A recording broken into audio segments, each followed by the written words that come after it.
I'm David Esrati and I'm running for Congress. Today is January 22nd, 2008. And this morning the Fed cut interest rates 0.75%. Now what's this mean to you? Well, it means the dollar is dropping. Devaluing the dollar right now is causing you to have to pay more for the goods and services that you need, because unfortunately America now imports a lot of the goods and services that we use. So how does this help you, the individual? Not a whole lot. And what's worse, the people in Congress are talking about mortgaging our future with a $150 bailout, where they're going to send you a check just before the election to make you feel better about how they've been running our country. It's got to stop. This system isn't working anymore, and the reason it's not working is what I'm going to explain right now. But here's my solution. I want you to think about this. When they cut interest rates, that doesn't mean we all get to run out and refinance our homes. It doesn't mean our credit card rates drop.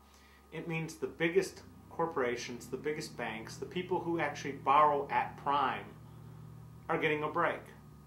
And guess what? They're not sharing it with us. Our credit card rates aren't going down. Our home mortgages aren't resetting. If, in fact, the government wanted to intervene and help you and me, the average guy, the answer is quite simple. Tell the banks that in order to get the money at the lower rate, they have to cap interest rates on credit cards. No more penalties of 28 or 29%, and because you were late. It's got to top out at something like 18.9%. It has to do this so that we can free up money to pay down other debt and to continue operating. Devaluing the dollar does not help put money back into your or my pockets. And flooding the market with more cash just exacerbates the problem. So, first step, tell the banks if they want money at the lower interest rate, and the Fed's been injecting cash in large chunks through the Federal Reserve auction system. If they want money, they have to cut their interest rates. The second part is, and this hasn't been tried before, is a one-time reset starting next month or starting right now of everybody's adjustable rate mortgages. My adjustable rate mortgage resets every April.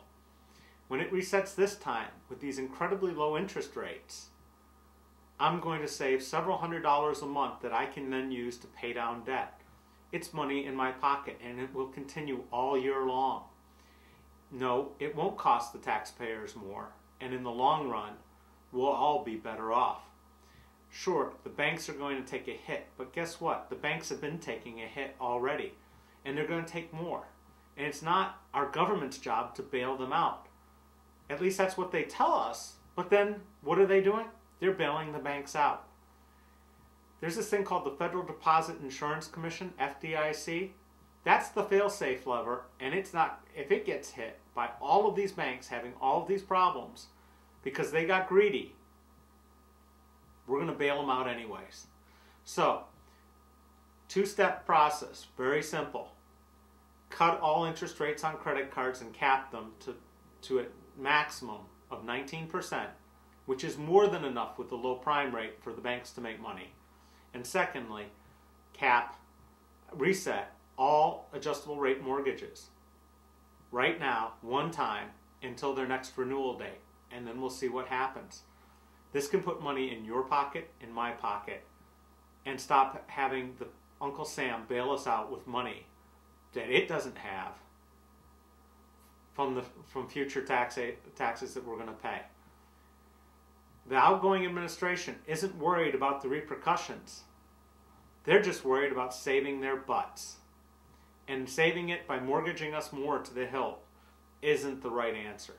My name is David Esrati, and this is a common sense approach to fixing the financial problems from a congressman who won't accept contributions from banks, insurance companies, healthcare companies, any special interest groups, political action committees, or corporations. I'm David Esrati. It's been me all along, so obviously I approve this message. Thank you. Paid for by Mike Robinette, Treasurer for elect Esrati. Thank you.